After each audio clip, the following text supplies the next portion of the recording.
very fast. Miss Gab also in this afternoon.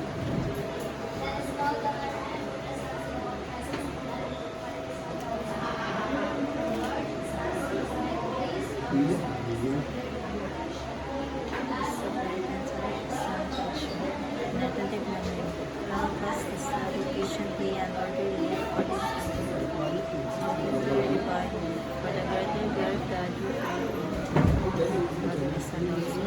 So before you sit down, please arrange your chairs. Please arrange your chairs, everybody. Pick up some trash near you and please go back to your proper seat. Right after. So is everyone present today? Yes, sir. Please, Secretary, please count our attendance today. So how are you? We're good. What an enthusiastic attitude to start our day. So, are you happy? Yes. Are you motivated? Of course. Are you ready to learn new things today? Yes. Very well. So before we jump to our main lesson today, I want us to play a game. Do you like games? Yes. Of course you like games. So our game today is the game entitled Yes and So please allow me to read the instruction. The class will be divided into 4 groups. The teacher will show a series of pictures on the screen. Students will guess the name of each picture and write down the first letter of each guessed page to form a word corresponding to each given envelope. So you will check if the guessed word match the scrambled letters. So after that, you will open the envelope and solve the puzzle. Am I clear, everyone? Yes! Here's an example. Example word, the scramble word is S and U. So what do you call this one? This, stick. Right. And that's the next word? None. So first letter of stick, first letter of umbrella, and first letter of mango. Sun.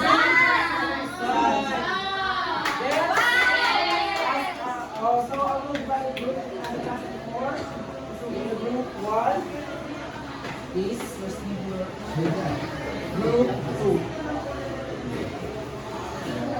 Group 3, and this will be group 4. So are all the groups ready?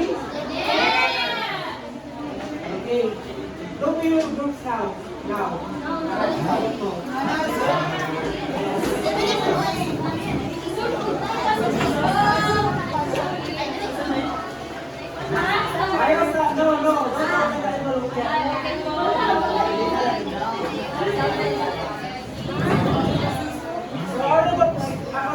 Ready? Okay. The first word or the first sound words are Flamingo house.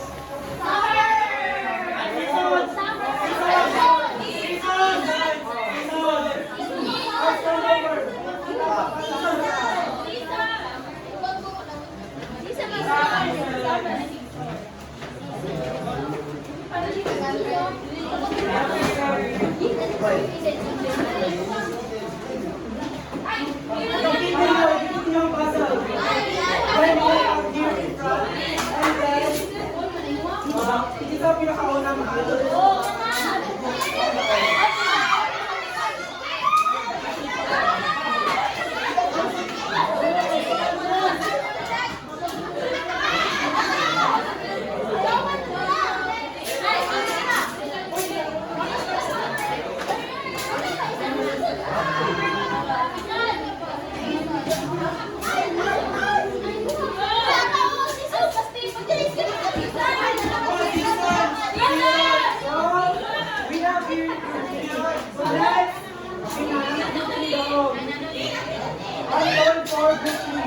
So listen guys, listen everybody, and these words.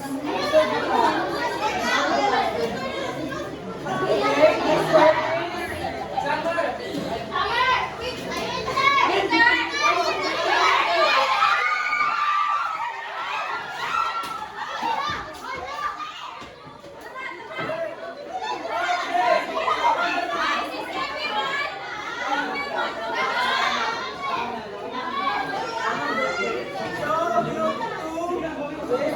So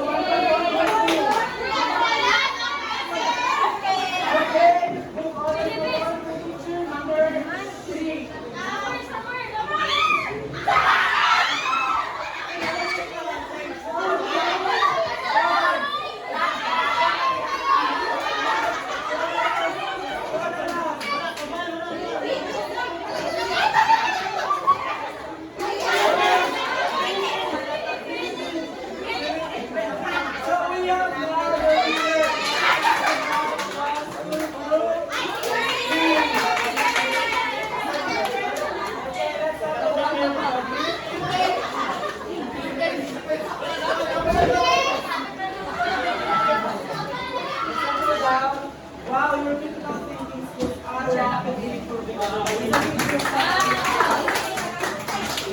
after our performance activity, I want you to answer this given question. So I will read. So what do you think is our lesson is all about? So what's the answer? Season, right? Number 2, what's the answer? Yes, Mr. Suarez. Seasons are important, especially when it comes to our vegetation. It is our determining factor for having different types of sustainable products, fruits, and other products. Yes, very correct. It is very important that we are aware of all seasons so that we are all aware also of what product do we have in our country. So for the last number, what's the answer? What's the answer number 3? How does global warming affect seasons? Yes, Mr. Casas. Sir.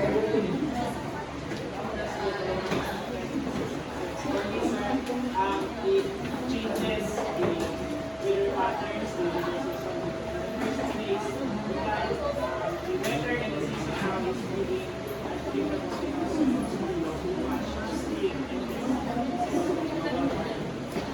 Yes, thank you so much, Mr. Casas.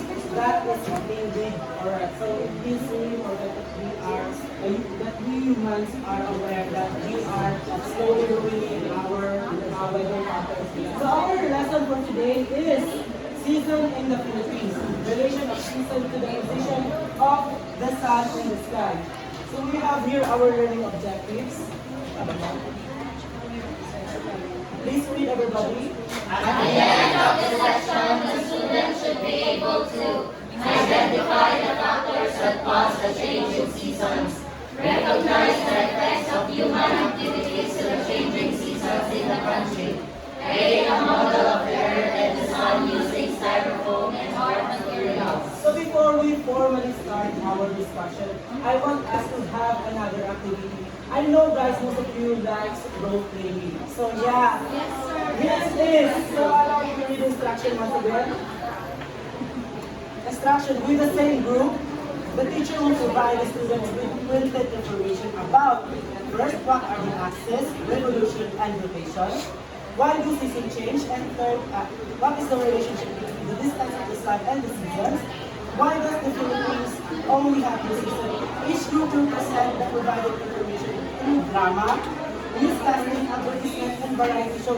So same group 1, group 2, group 3, and group 4. So I guess I've already provided you information a while ago for the group, for each group. So now I will give you 5 minutes to discuss with your group about your presentation. And then after that, all groups will be given the chance to present their performance here in front. Am I clear, everybody? Yes! Okay, your 5 minutes starts now.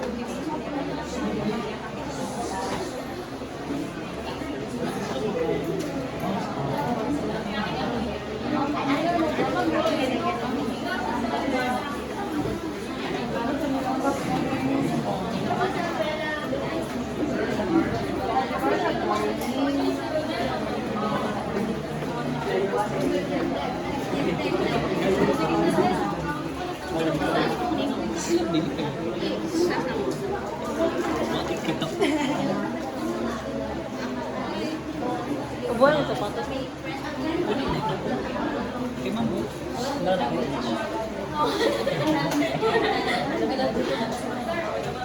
Kita ka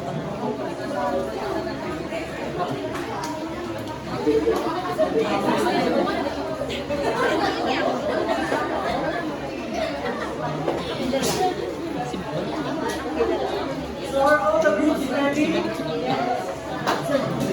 Okay. I call everyone to present their performance here in front.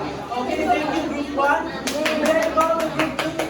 Please proceed here in front.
Victoria, nasa ka ba? Yung part na good, balik sa kanan. Dapat ka sa sumunod. Ako na bahala sa sumunod. Dali na. Ayaw na ng rebelling. Oh, sige, sige. At wala ko pala makalinis sa kanya. Sige, see you later. Bye. 2 hours later.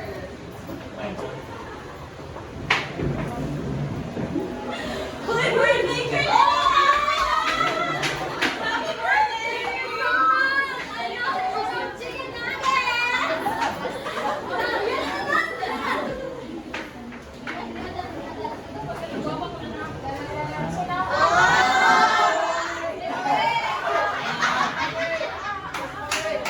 Okay na, okay na. I-airdrop ka kay Epo. Titignan niyo kasi.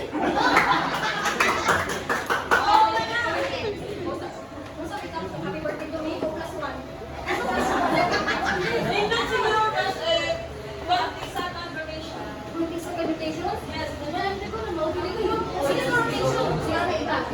Itagda mo? Yeah. Itagda mo sa TikTok, Twitter, Instagram. Sige, go. Marami sa busa lang!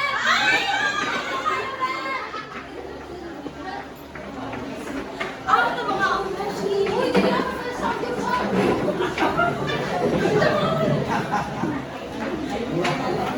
Uy, honey, palitis ako.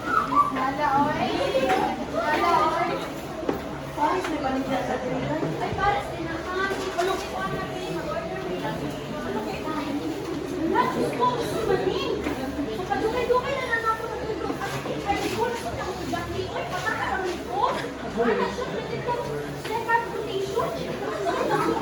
Lahat ng tita, oy. Uy, madam. Madam, tita ako sa tulong anak ko. Oy, principal, pagmanta. Tanawa ko yung tulong anak. Pwede ko rotation sa game. Tapos balo.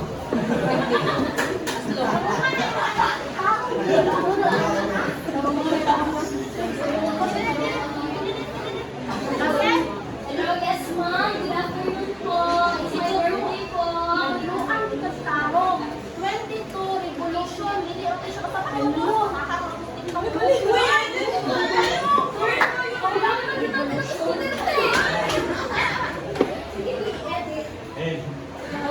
Nasa lang na if birthday din mo, dili dapat ka sa confrontation. Dapat sa revolution! Thank you so much. So, wow, indeed, the students from this class are multi-talented. So, for the group three, thank you so much. And for the group four, thank you so much. So now, we have here online celebration.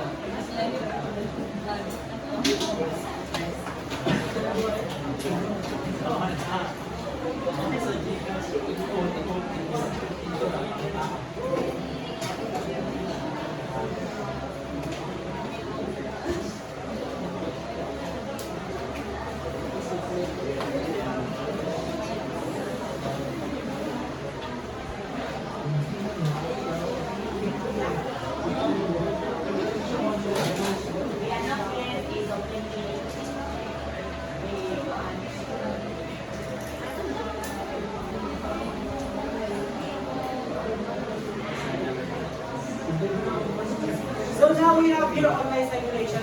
Now, I want you to observe about the Earth and the Sun system. The angle and the distance of the Earth from the Sun, that are also the reason why we have different seasons around the globe.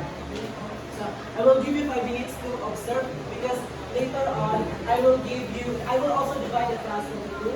And using this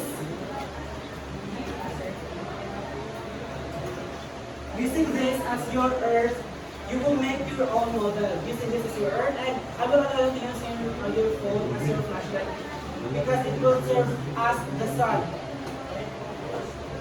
Now, I will start the animation. Observe the mall, observe the distance, the angle.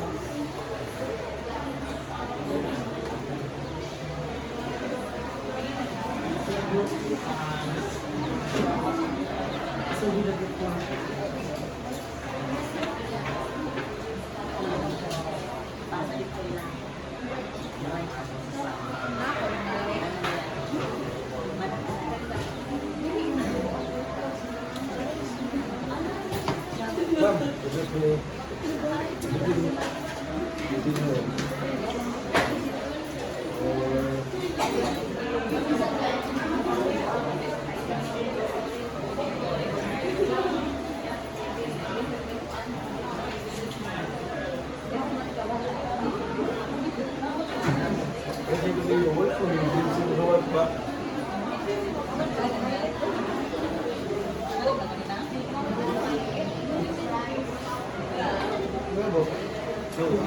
Wala na gulo gulo. So, ito naman sa akin ng gulo niya. Now, Ito ang gulo. are you ready for observation? Yes, sir. Okay, we will do it tomorrow. This time we'll discuss your observation because later on we'll ask also about some questions later on. Okay, next. While observing now or while making your own model, I want you to watch a video.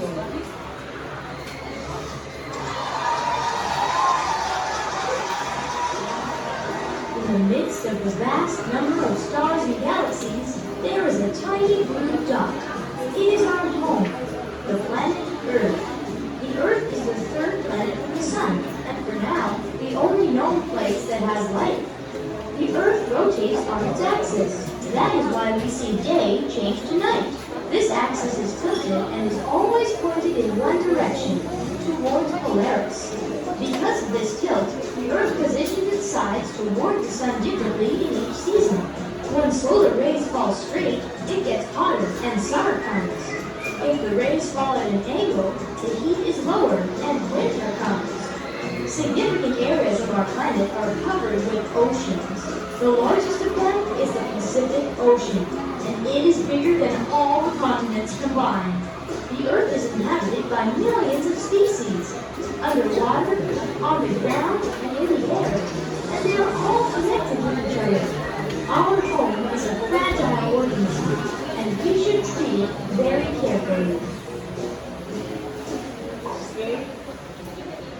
Thank you so much. So now I will ask some students to answer these guide questions. So number one, who wants to answer? Yes, Ms. Mariko. So, what is axis? Axis is imaginary line in which another remains present. Yes, correct. It is an imaginary line in which North Pole joins the South Pole. So number two, why does the Philippines only have two seasons? Yes, Mr. Yolanda. Why do the Philippines only have two seasons? So, according to the main view that that was just presented, the various regions of the globe actually has different seasons in its because of Earth's right and its axis. So, the Philippines near the equator has only have two seasons which are the wet and dry seasons.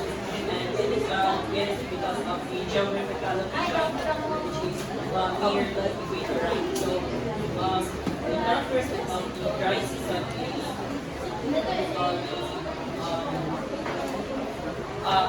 is also because of what we call the location of the earth and location of the Philippines, which is near the equator, and having constant and direct sunlight, and thus what we call the constant, also the constant temperature, and the characteristic of the wet season, which are the characteristic of the dry season, which are the heavy rainfall and rains. Thank you so much, Mr. Yolanda. And for the last number, yes, Mr. Pitayar.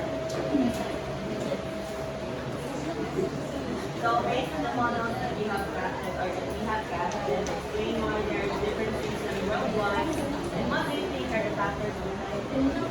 First of all, according to what I have observed in the videos that we have presented, one of the factors or several factors that affect the different seasons around the world is that the Earth is tilted in a 20-degree angle. And next is the rotation of the evolution and rotation of the Earth around the sun. ano, kuan, location sa isa ka area towards kuan, pag-one sa ilang pag-chip sa kuan. So, dilian ang part,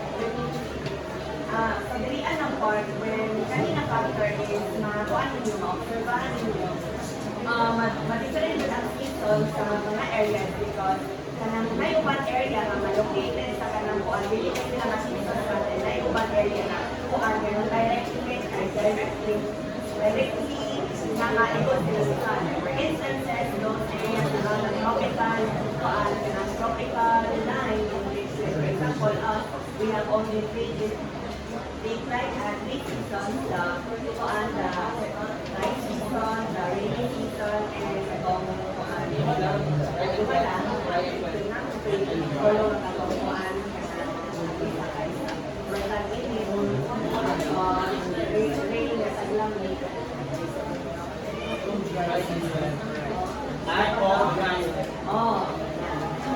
napagkauman ang kuan, sa other kuan ko, mga kuan, tanong sa lahat, they have winter, summer, spring, summer, spring, autumn, winter.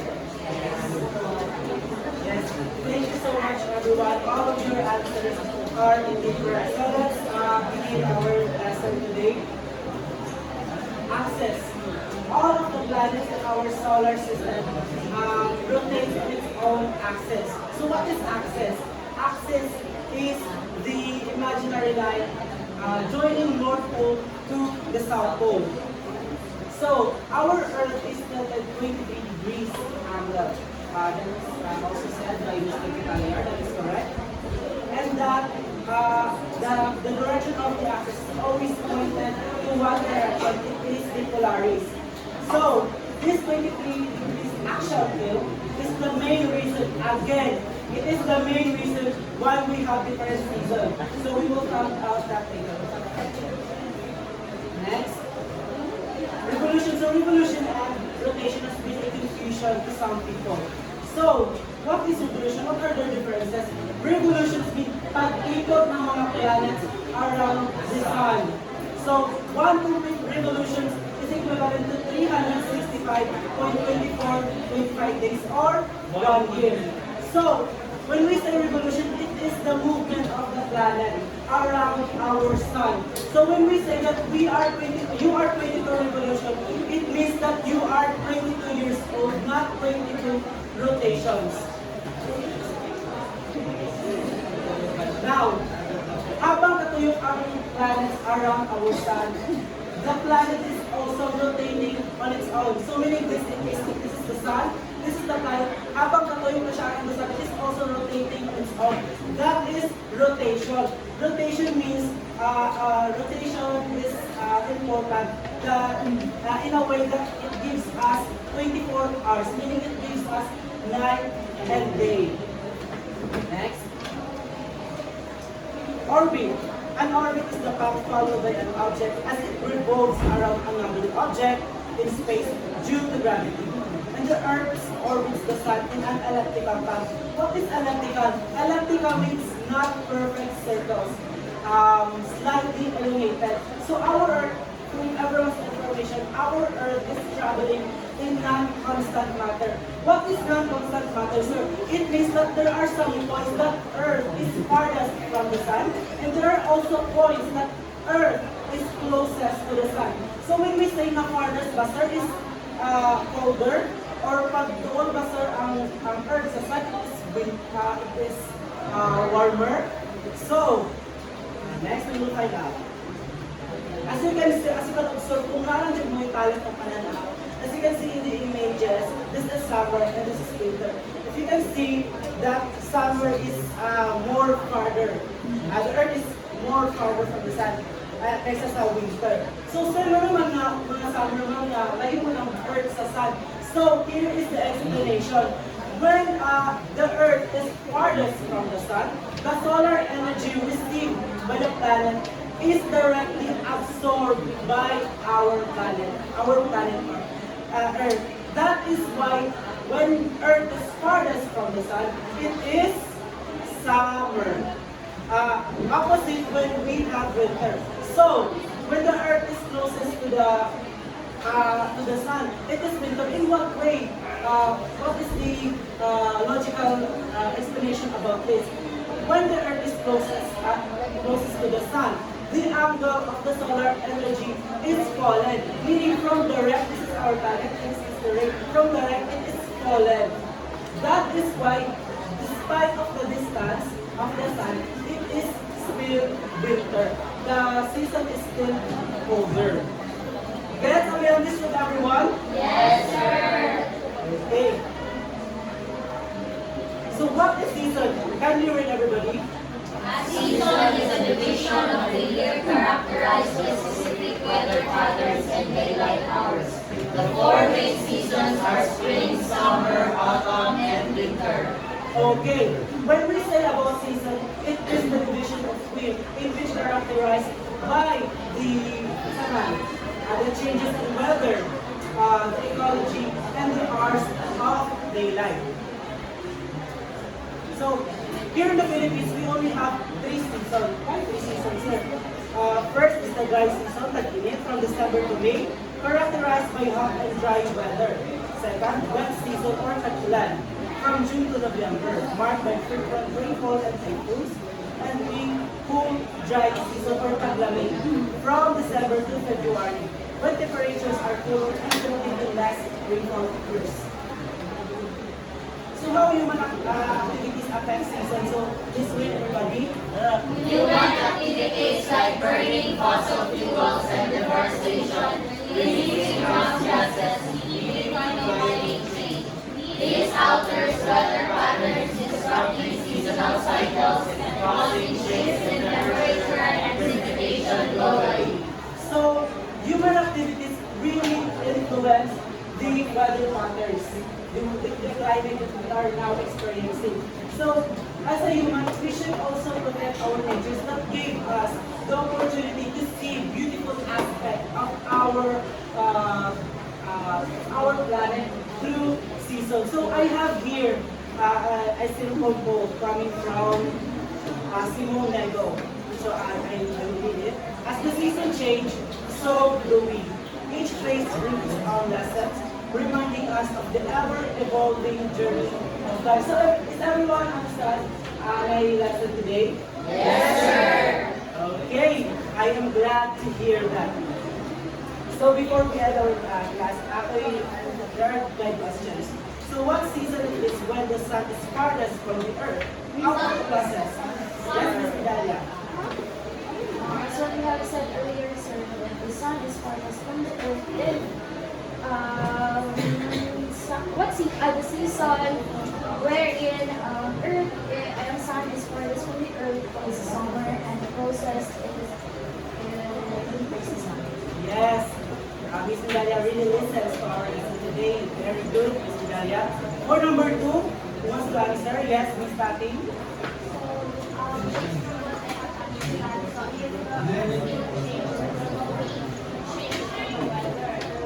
Especially if the field is faster, then there will be cooler, it is more cooler and more hotter. And if the field is not fast, then the weather will be less hotter and less colder. So if that happens, then there will be a big impact towards our environment, especially in those areas which is very colder, which is the North Pole and the South Pole. So because of the more hotter weather, that the ice will melt, and that causes a problem when it comes to people and animals.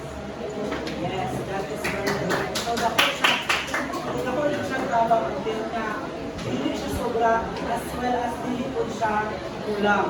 Okay, there will be a huge disruption in our nature if somehow that limb of the earth change. So for the last number, who wants to answer? Yes, Miss Perez. What do you think will happen to the season in the Philippines if the earth was not built on its axis? So basically, if earth is built on the earth's axis, then the season of the Philippines will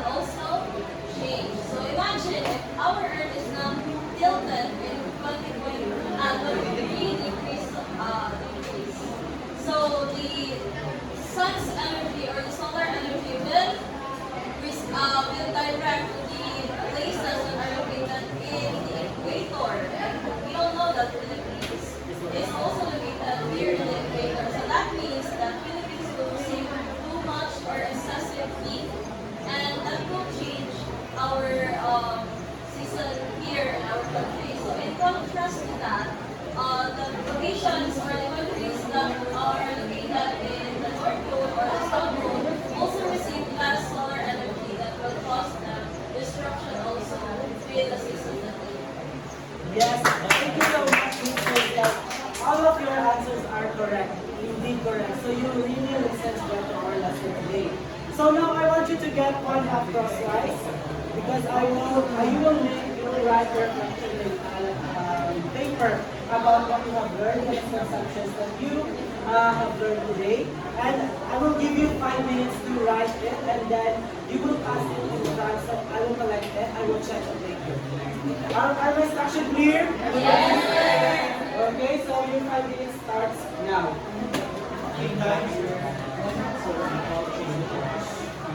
Yes or no? Yes,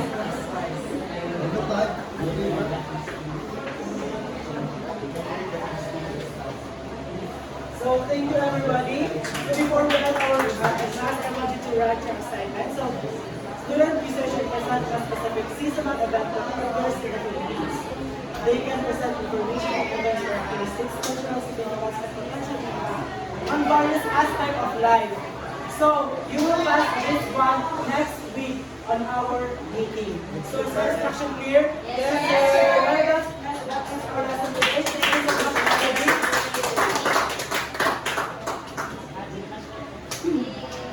Yeah.